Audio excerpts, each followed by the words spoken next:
Hello, I'm Linda Yueh, an economist and broadcaster. Welcome to this episode of the Intelligence Squared Business Podcast. I'm joined by David Epstein to discuss his new book, Range: Why Generalists Triumph in a Specialized World. David is a New York Times bestselling author who also wrote The Sports Gene. He has worked as an investigative reporter for ProPublica and a senior writer for Sports Illustrated. Welcome, David. It's lovely to have you here to speak with you about this terrific book. I'm going to just kick off and ask you, what led you to write this book? And after reading it, I felt it had personal resonance for you, didn't it? It definitely did. I mean, I think even when I don't realize it at the time, in retrospect, I think a lot of my writing projects come out of things I'm curious about that I see in my own life. And particularly though, the genesis of Range came out of my first book, The Sports Gene, where I sort of criticized some of the science, the rigor of the science underlying the so-called 10,000 hours rule, or the deliberate practice framework, as scientists call it.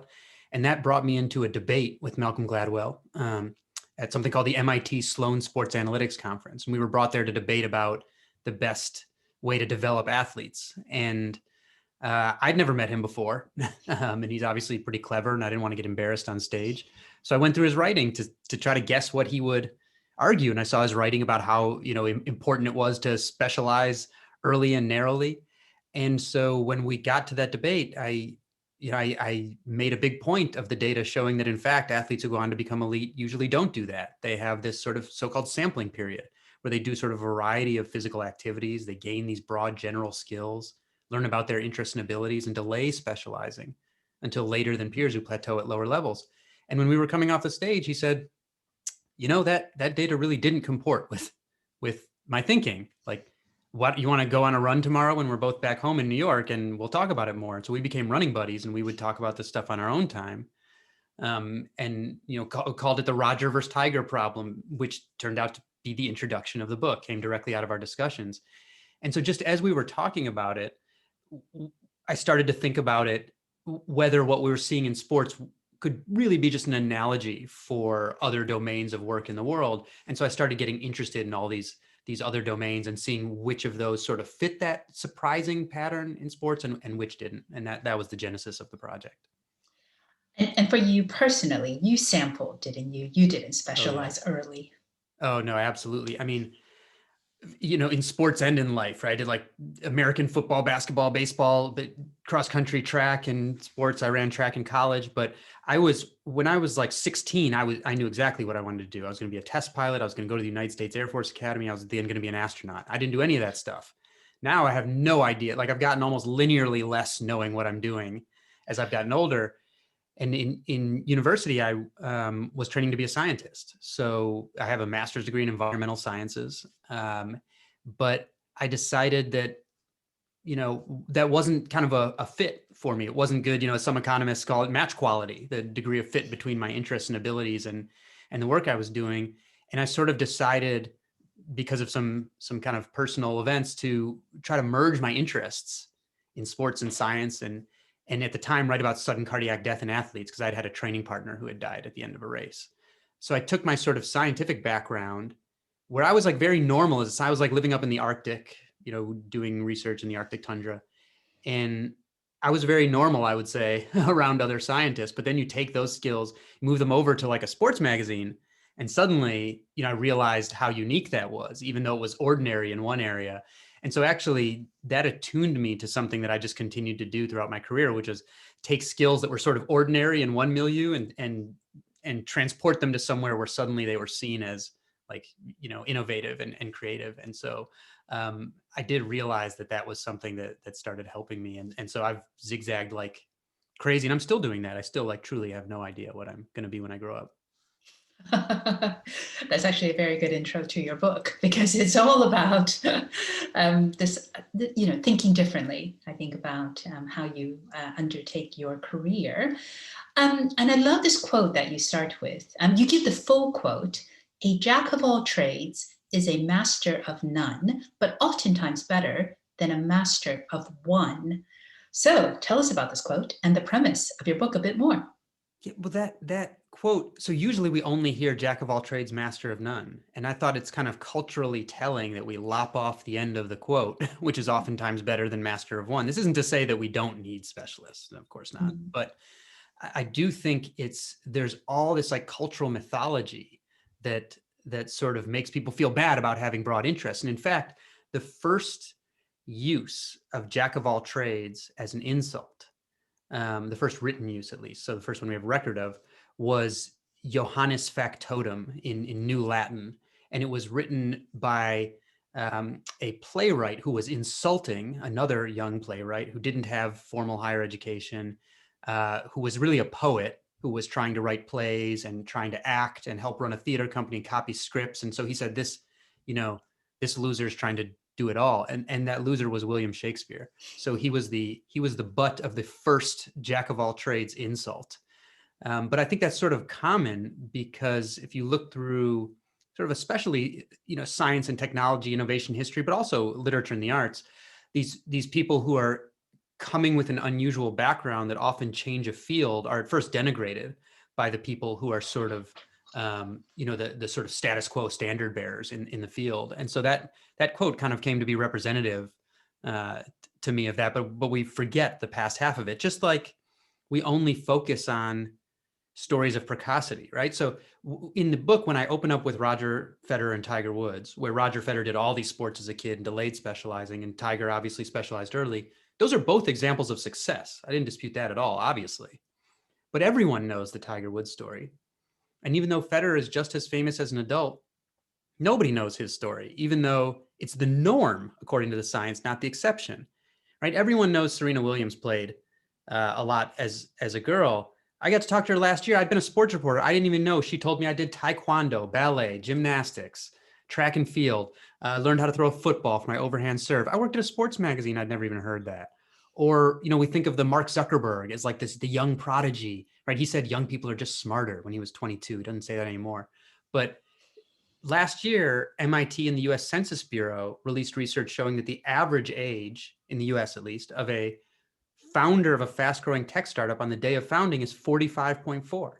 But it's just like all these other stories where we focus on these exceptions because they're dramatic and they're these tidy narratives, and we ignore what the research says is actually the norm. Even though there's a huge amount of variability, I think it's important to know what's typical when we're all focused on these exceptions.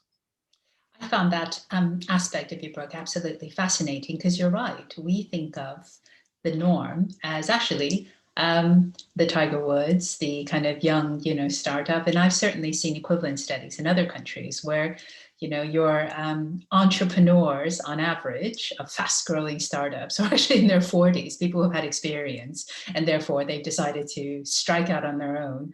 And yet that's not our perception at all. So I found all of this to be a good reason, by the way, David, to write a book. So let's talk more about it and change perceptions. So I want to ask you about the cult of the Head Start and the story of the Polger sisters and chess. Of course, coincidentally, The Queen's Gambit on Netflix is garnering a huge amount of attention right now.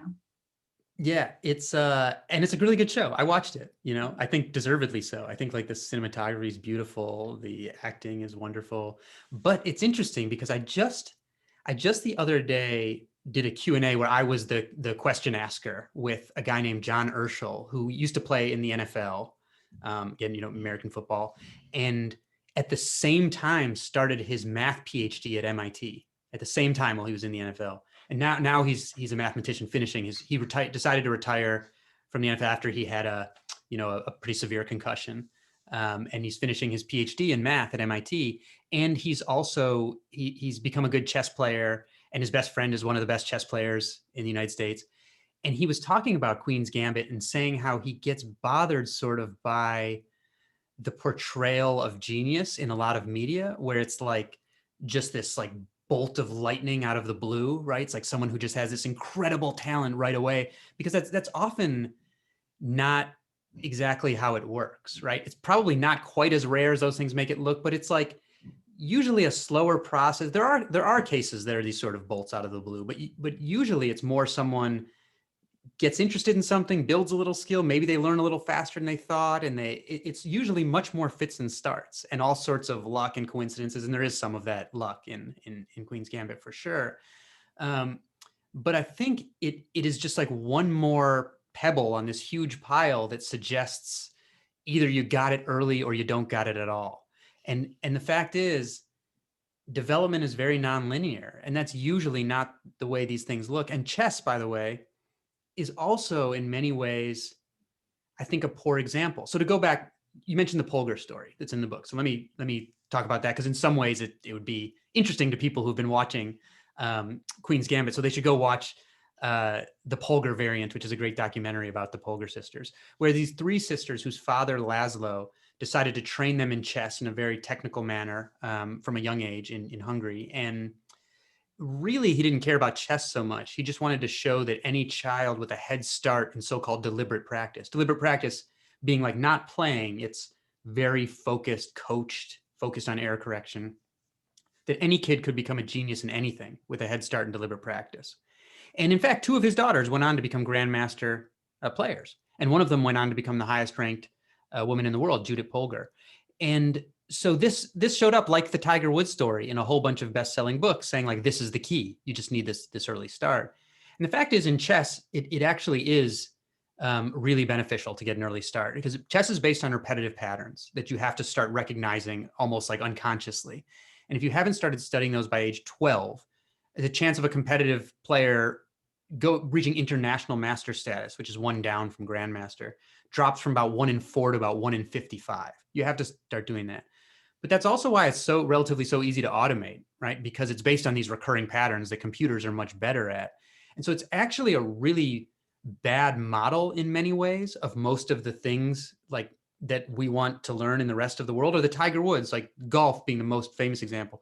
Golf is almost a uniquely bad model of almost everything else that humans want to learn. So there's nothing wrong with those stories until we extrapolate them, which is mainly what we do with them, right? So golf and chess, these are very far on the spectrum of what the psychologist Robin Hogarth called kind learning environments, where kind learning environments are those that have repetitive rules that never change, patterns that repeat, goals and next steps are clear, feedback is quick and accurate, work next year will look like work last year.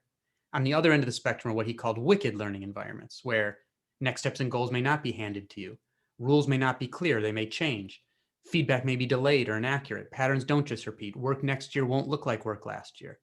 So like, which one of these sounds like the world that most of us who aren't like pro golfers or chess players are living in, right? Some of both, but increasingly more of the wicked. And so it's not that I have a problem with the Polger story. And they are, by the way, I should just say, in what little interaction I've had with the Polger sisters, they seem like lovely, well-adjusted people. I don't think this is a story of like, kids being turned into monsters by an overbearing father.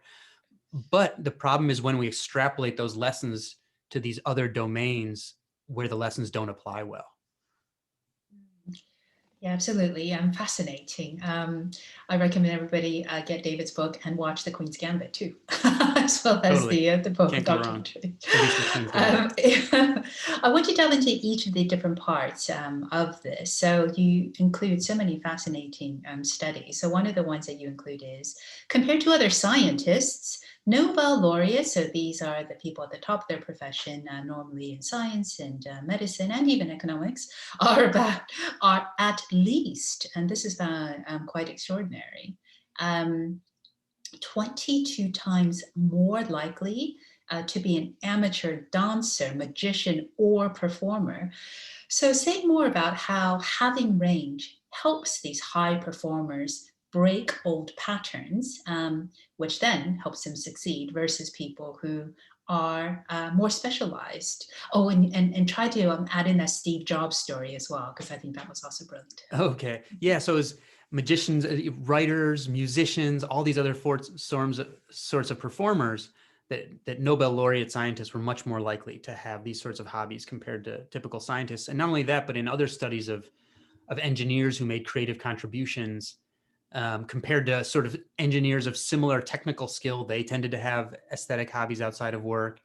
And again, in the work of a professor named Abby Griffin, who studies so-called serial innovators, these are people who make like repeated creative contributions to their organizations.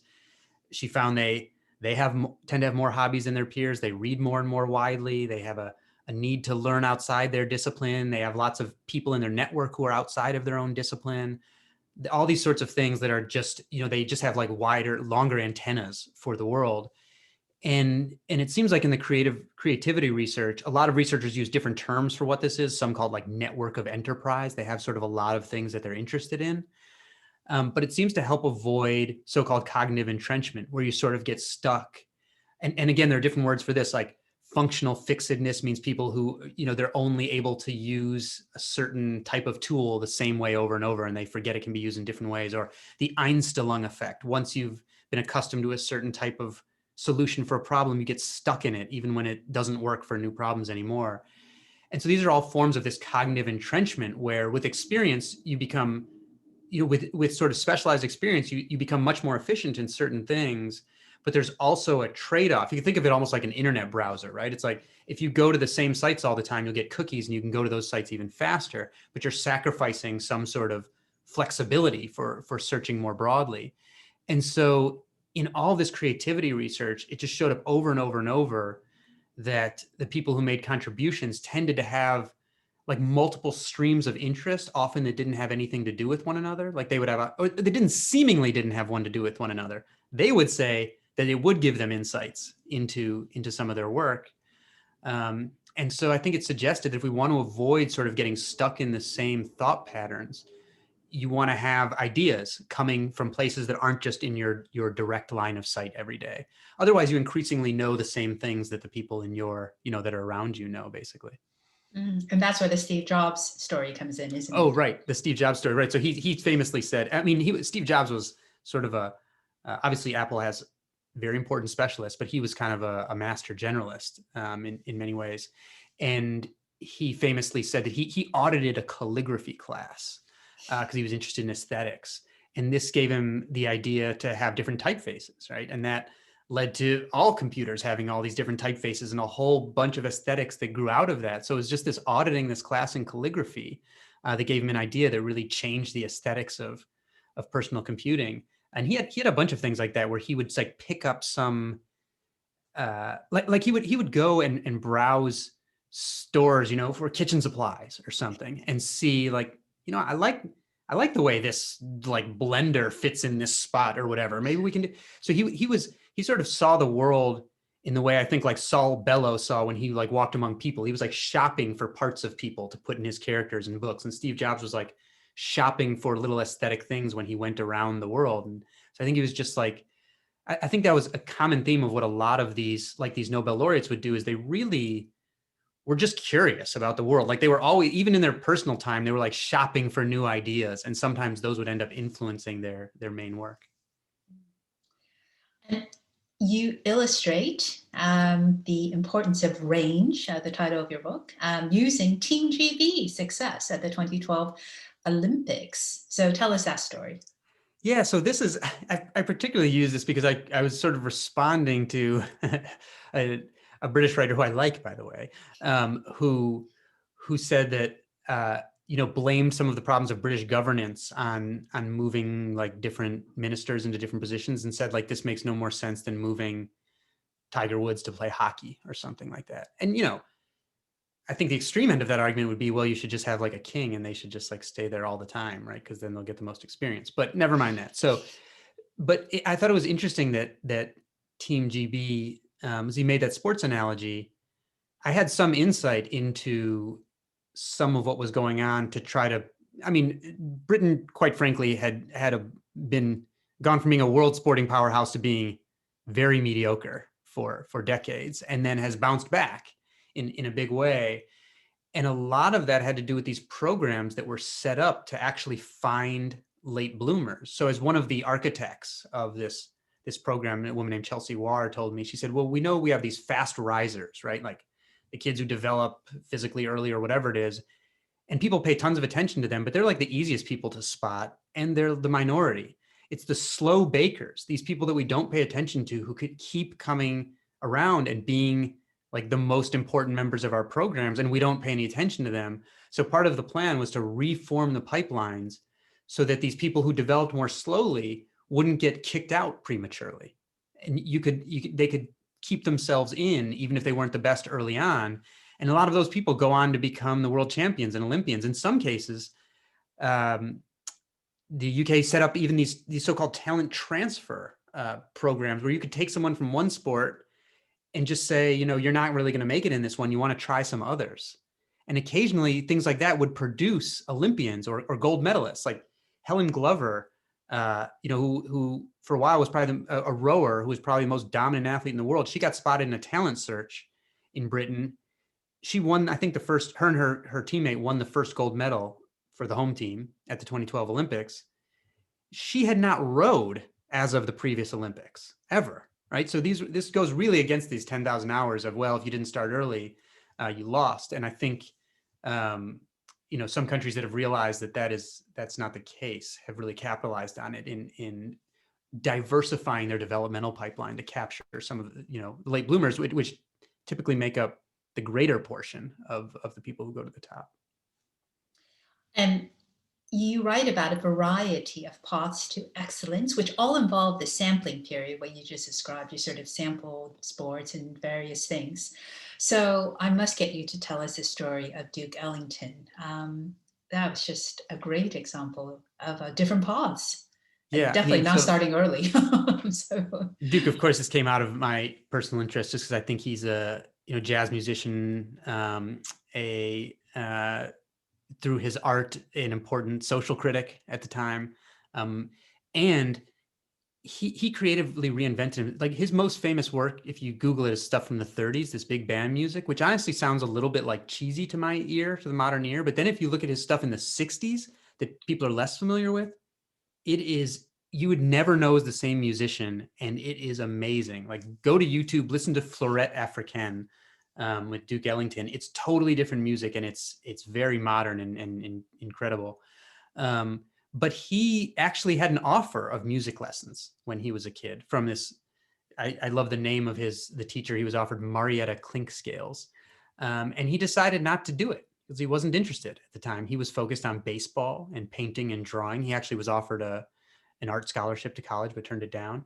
And it was only, it was about 7 years after that, when he was a teenager, where he heard ragtime and said, now that I'm interested in. And then he went to the piano himself and started trying to copy and work things out. And a theme for him became that he wanted to go and immerse himself and sort of try and experiment, and learning by sort of being told, do this over and over and over, was not the thing for him. And I think that is sort of, in fact, he became at one time the preeminent creative composer in the United States.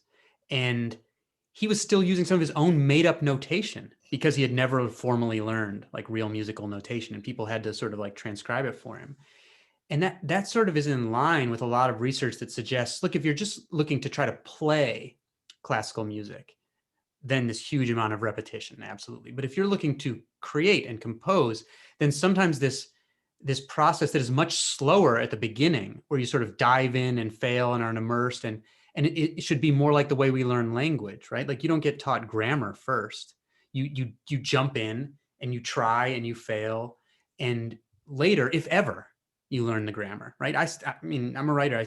I don't know. I know very little about grammar. It's kind of, well, I'm not embarrassed by it anymore because now, but like, my in-laws sometimes still make fun of me because I don't know like formal rules of grammar. And I'm like, but it's okay. I'm living as a professional writer. So obviously it's not holding me back, in the same way that many of the great jazz musicians either learned to read music late or never learned to read music late. And so when they had to learn early on, it was this much initially slower, but more immersive, creative, experimental process that grew very organically into their creativity.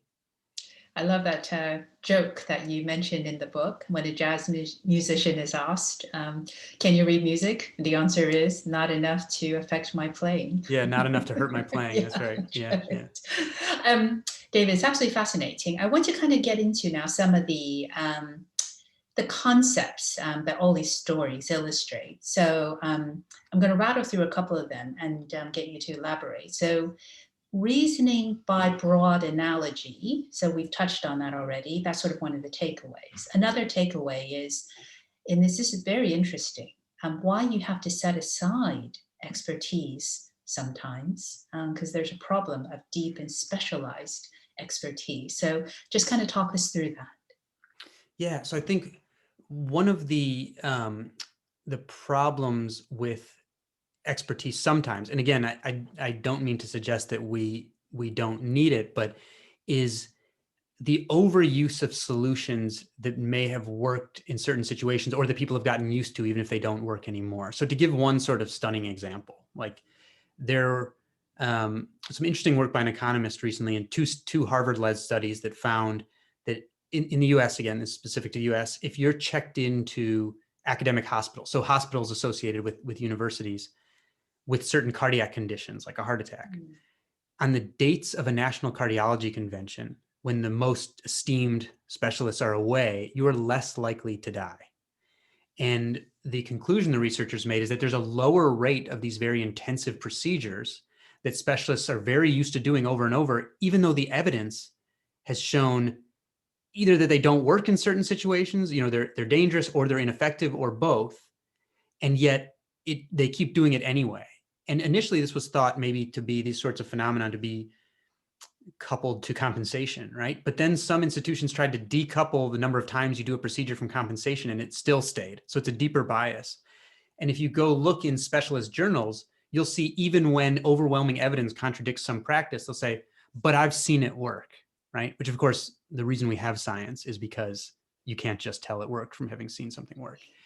And so you can get this effect where people do things like without thinking about it really, or in a situation that's changed, or even in spite of evidence. And one of the examples I use later in the book come from a psychologist named Carl Weick, who studied organizations that have to perform under high pressure and high reliability. And so they train really a lot, over and over and over and over to create so-called muscle memory. And then the problem sort of becomes when a situation changes and they do those same things anyway. So something like 80% of commercial air traffic accidents happen because a flight crew sticks to like the familiar procedure, even when to an outsider, it's clear that the situation has changed. Or as one of his famous examples was in wilderness firefighters, where they'll either hike in or parachute into a fire and try to dig a trench around it, and they're very elite, highly trained professionals, and they do a really good job, except occasionally something unexpected happens, like a fire jumps from one hill slope to another and starts chasing them uphill. And what he found unusual in those cases is that when there would be a tragedy and there'd be loss of life and bodies would be recovered, they would often still have like 200 pounds of equipment on them, only 50 feet away from where they could have run to safety.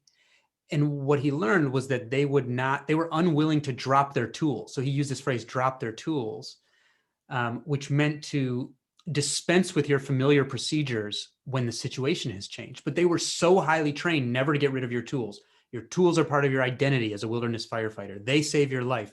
That even when they were being commanded to do so, drop your tools and run, they would not do so. And they would die holding their tools.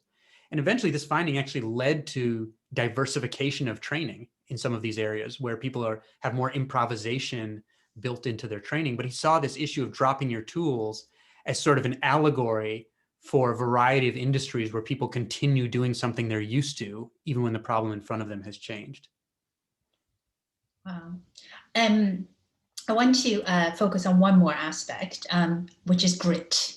Mm-hmm. So you write that grit has two parts, a work ethic and resilience, and a second part, which is knowing exactly what one wants. So tell us the beast story and why, how that story and grit predicts success better than comprehensive scores and all the kinds of things that we're used to looking at.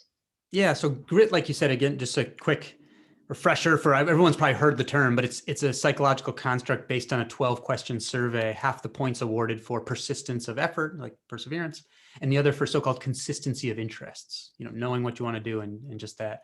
And it became really famous with the work of Angela Duckworth, another person I really like, by the way, when she did research at the U.S. Military Academy, so-called West Point, and the grit survey turned out to be a better predictor of who would survive BEAST, the initial orientation that's very physically and like emotionally rigorous. It was a better predictor than were traditional things like tests of athleticism and standardized tests and, other traditional valuations. And so I think that was a surprise and something that was very interesting. It also turned out to have some predictive value for who would graduate, as did those traditional measures. And so that's an interesting thing to know. The part of it that I critiqued was the point of West Point is not to make these survivors or graduates, it's to make the future leaders of the organization, in this case, the U.S. Army. So they have a 5-year active duty commitment after they graduate, fully funded. And since about the mid-1990s, after those 5 years, almost half of them quit, like on the day that they were allowed. So suddenly these very gritty people are dropping like flies. And this phenomenon started really in the mid-90s. So some high-ranking officers said, oh, we have a millennial grit problem, like, I don't know, too much avocado toast, not enough mortgages or something. I don't know what the exact idea was, but they thought they had developed a grit problem overnight. And then a group of officers and researchers decided to study the problem and found they had not, in fact, developed a grit problem overnight. Surprise, surprise. They had developed a match quality problem. So they had this traditional structure of you assign someone a career, they can express preferences, but you assign them a career track and they get up or out. And that worked quite well when the rest of our economy was like that, with very little lateral mobility. People had discrete periods of training followed by discrete period of work where they would do the same thing, but then enter the knowledge economy and information economy, and that goes out the window. And now we prize people who can engage in creative problem solving, knowledge creation, who are adaptable. And so these young people start realizing things about themselves in their late teens and early 20s and realize they have no agency over career matching in the Army, so they would leave to do it outside. And first, the Army tried to throw money at them, and that didn't work. The ones who were going to stay took the money. The ones who were going to leave left anyway. $500 million taxpayer money down the drain. Then they started programs like one called talent-based branching, where instead of saying, here's your career track, get up or out, they pair these cadets with like a coach or like a mentor. They let them sample like 5 different career tracks, reflect on how each one fits them, and learn about themselves as they go. 90% of the cadets who went through that talent-based branching program changed their career preference, 90% of them. And that improved retention where money hadn't. And so I think, as one of the researchers in this area told me, when you get fit, it looks like grit, meaning if you get people in work that fits their interests and abilities well, they will display characteristics of grit, even if they didn't before. And so it's not that I don't think grit is important, but I think the evidence suggests that there's an even higher return to good match, because people will then display those characteristics of grit anyway. So that was sort of where I think grit is both important, but also some of our extrapolations about it have been, just like with the Tiger Woods story, have been ill-conceived. And by the way, Angela Duckworth she feels the same way. So I highly recommend Google Summer is for Sampling. It's an edition of her newsletter that came out like a day before my book, and it talks a little bit about some of these misconceptions. So Google Summer is for Sampling, Angela Duckworth. Lovely. Okay, I'm going to squeeze in one more story for you to tell, because I think it's a great story to wrap up with, before I get you to just kind of sum up our takeaways. I want you to tell us the story of the first-time CEO, who was also her first professional job at the age of 54, and she never went to college. So you write that uncommon career paths are actually common and they're not that rare. So it illustrates the importance of short-term planning. So tell us that story and about short-term planning. Yeah, and she had 1 semester of junior college. That's it.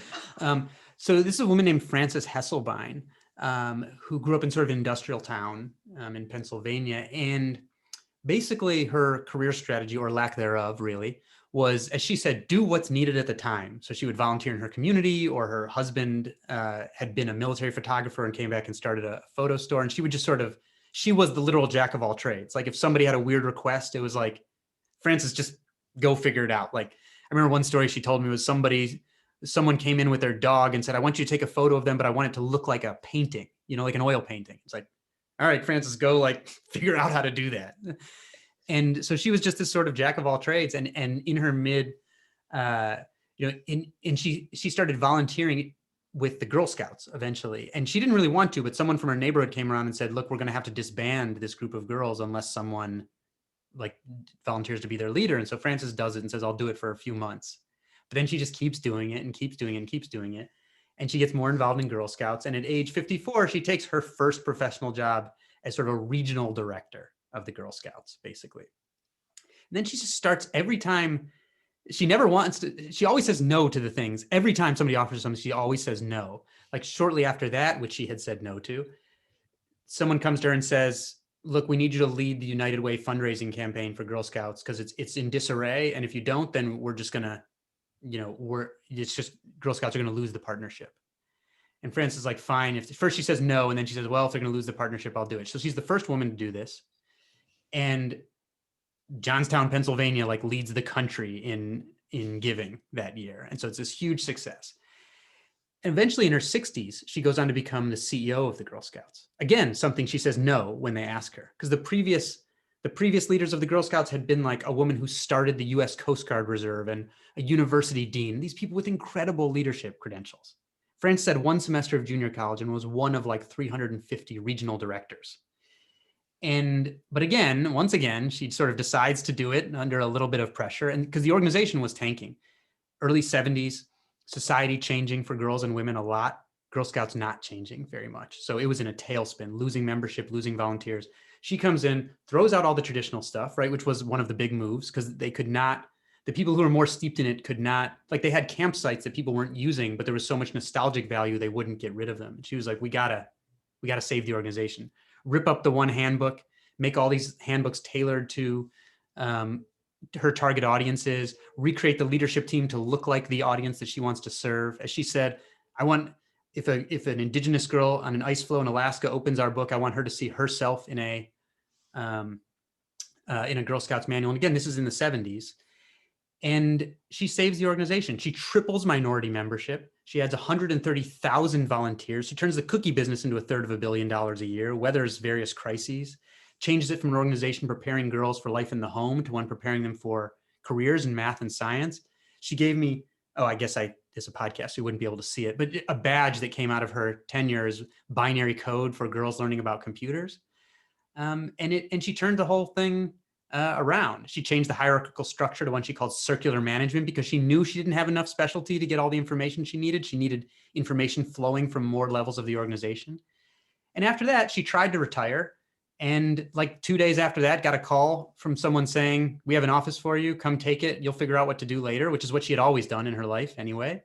And she started a leadership institute that she still runs, works 5 days a week in Manhattan. And she just turned 105 earlier this month. So who knows what's next for Frances? But I just used it as this extreme emblematic symbol of this greater research that I profile called the Dark Horse Project, that talks about how people find work that fits them really well.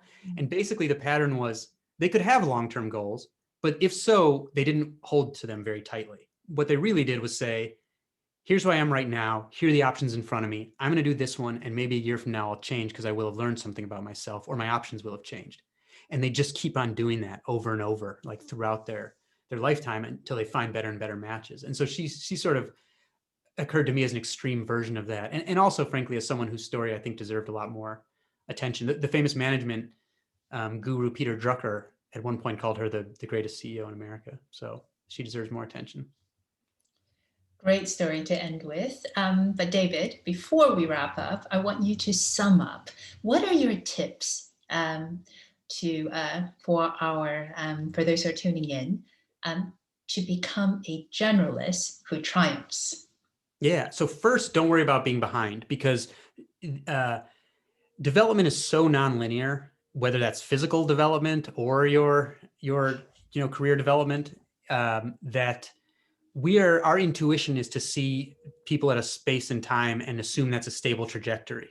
And that's just not the case. It's almost never the case. So don't feel behind. It doesn't help you. You don't even know where you're going. But I think an approach, like I just mentioned, the Dark Horse Project people, a lot of those people ended up with this incredibly broad skill set.